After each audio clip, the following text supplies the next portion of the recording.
dapat magkaroon ulit ng opisina na gaya ng Presidential Anti-Corruption Commission na aside from the Office of the Ombudsman, dahil po napakarami ng trabaho ng opisina ng Ombudsman, yung trabaho dati ng PACC is to investigate, no? Corruption, anomalies over appointed officials at yung mga conspirators nito. So, kahit let's say nasabi natin na yung jurisdiction ng PACC, of which I was once a commissioner, ay para lang imbestigahan ng mga appointive officials. Pero kung ito'y may project na konektado sa elected officials, pwede namin matignan yan kahit walang complainant. Because meron kami dating motu proprio power to conduct our own investigation. Sayang na sayang yung PACC.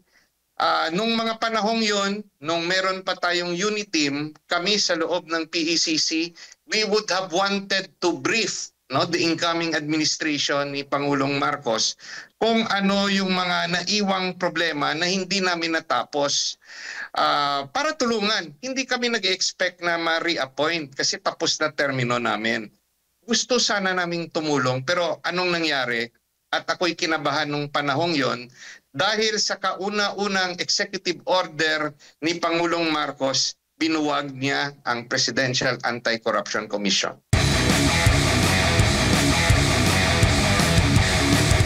Napakainit po ng issue tungkol nga po dito sa mga anomalyang flood control projects. Ano ba, una sa lahat, ang turing po ninyo? Ano bang reaksyon dating po para sa inyo ang isyong ito? Yung flood control project anomaly o controversies, isa lang yan sa mga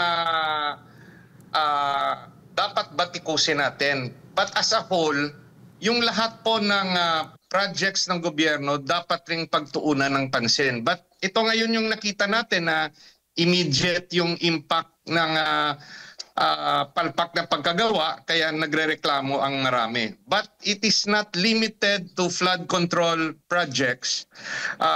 Meron rin yung mga the usual infrastructure and road projects na dapat rin i-audit. At sa tingin ko, yung problema, hindi lang yung kasalukuyang mga nakaupo, pero systemic na itong problema. Opo. Lumala lang. Opo, Attorney. Personally, sa karanasan po ninyo, lalo na po dyan sa Visayas, marami ho ba kayong nakikita na obserbahan na mga flood control projects? Mayroon bang mga ghost projects, flood control projects at mga sira-sirang flood control projects, Attorney? Particular na po dyan po sa banda ng Visayas. Yung aking napansin dito sa Bacolod City, yung regular diggings of culverts, no? Yung maganda pa yung daan, pag nagpapalit ng mga administrasyon o almost every year, nakikita nating binabakbak yung mga kalsada at nilalagyan ng panibagong culvert. Yung sa ngayon, nakikita ko ngayon yung lumang culvert na semento na ay pinalitan na naman ng plastic. So, kung titignan natin, never-ending yung paggagawa ng mga kalsada. And when you replace culverts, minsan, napansin ko personally na nag-iisip ako, nililinis ba nila yung sa loob ng mga culverts na ito? Baka maraming nakatambak na mga buhangin o mga lumang konkreto na hindi natanggal, hindi nalinis ng husto. Paano yan? Pag bumara, di sira na naman at gagawa na naman ng bagong proyekto. Yung napansin ko, ayaw yata nila ng permanenteng solusyon para yung projects paulit-ulit at tayong mga sambayanan ang gagastos nito. Opo, isa po sa mga most recent na mga balita o mga naganap noong mga nakaraan, particular na noong Biyernes, August 22 po, ay may inaresto pong isang engineer o district engineer dyan po sa Batangas, DPWH district engineer, matapos nga makipagkita sa isang kongresista, kay Congressman Leviste. Nagkaroon po, nahuli po siya sa isang isang entrapment operation na tangkang suhulan ang kongresista ng nasa higit 3.1 million pesos na suhol, attorney. Ano ba ang masasabi po ninyo hinggil po dito?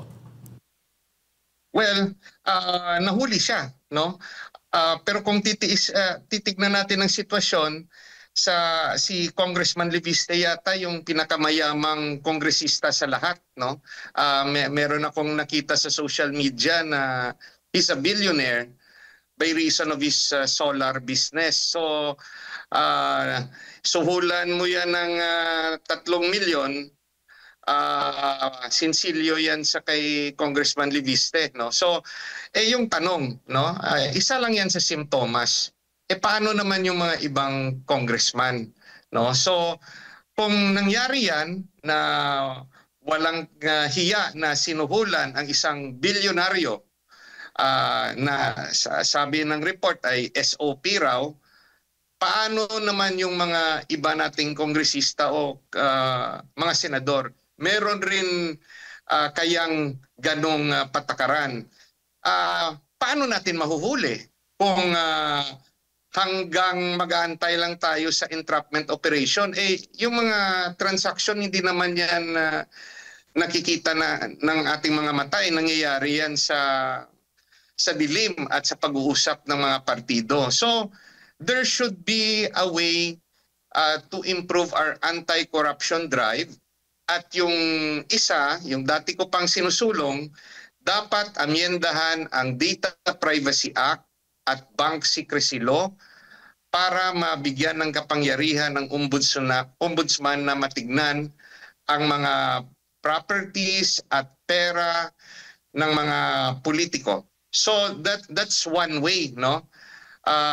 Another thing, dapat magkaroon ulit ng opisina na gaya ng Presidential Anti-Corruption Commission na aside from the Office of the Ombudsman, dahil po napakarami ng trabaho ng opisina ng Ombudsman, yung trabaho dati ng PACC is to investigate, no?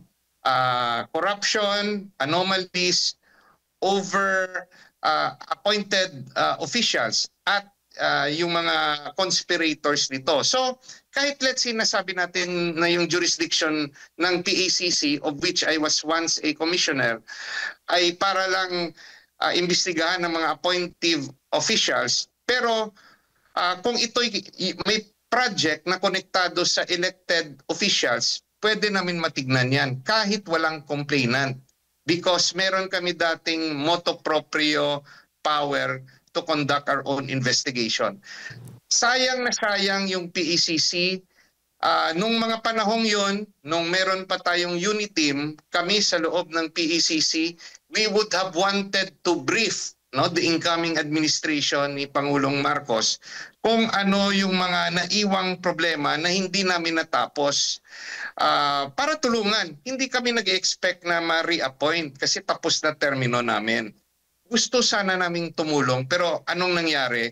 At ako'y kinabahan nung panahong yon dahil sa kauna-unang executive order ni Pangulong Marcos, binuwag niya ang Presidential Anti-Corruption Commission. Opo. Attorney, bilang isang abogado at syempre para na rin sa kaalaman ng ating mga kababayan, ano ba yung possible na kasong kakaharapin kapag ang isang opisyal ng gobyerno ay na-involve sa ganito pong mga kaso? Well, yung sa ngayon, yung narinig natin sa kay Pangulong Marcos, no, na yung gusto niyang batikusin at possibly ikasuhan ay yung mga contractors, no. Now, kung wala tayong ebidensya laban sa mga public officials, kasi mahirap yan makonect kung hindi aamin ang contractor na may kakontsaba siya, yung mafa-file natin hindi corruption case, but pwedeng estafa, pwede yung economic sabotage. Bakit estafa? Kasi pinaniwala ng kontratista na natapos niya yung trabaho o pinaniwala niya tayo o yung gobyerno na ginawa niya ang trabaho base sa specification ng isang project, For example, yung sa flood control, yung embankment, sinabi niya nga dapat may mga kabilya, no? Pero sa totoo pala, instead na sinunod na lagyan ng mga kabilya based on specification, nilagyan niya lang ng kawayan. So, kung hindi natin mapuprove na may kasangkot na public official, it is an ordinary criminal case na estafa or economic sabotage. Opo. Rin yung kaparusahan pag economic sabotage. Now, if ma-prove natin na konektado ito sa isang public official, doon na papasok yung anti-graft, no? So Republic Act 3019 at yung sa Republic Act 6713, no? Yung Code of Conduct ng mga public officials. So kung yung project ay more than 50 million, papasok rin yung kasong plunder. Opo. But we have to prove conspiracy. Opo. At applicable po itong nabanggit po ninyong mga kaso dito sa kaso naman ni Congressman Levis na laban po dito sa district engineer dyan po sa Batangas. Well, the district engineer is a public official. Pag yung salary grade niya ay covered, no, ng batas, doon siya sa Sandigan Bayan sasagot pag sinampahan na siya ng kaso ng ombudsman. But there should be a complaint first filed with the ombudsman at yung ombudsman magdedetermine ng whether liable yung engineer na yun administratively at pag convicted siya administratively, permanently disqualified from service siya. At kung liable siya sa criminal case, ifa-file ng ombudsman ang kaso sa Sandigan Bayan or sa RTC, sa Regional Trial Court. Depende sa salary grade ng engineer na yon.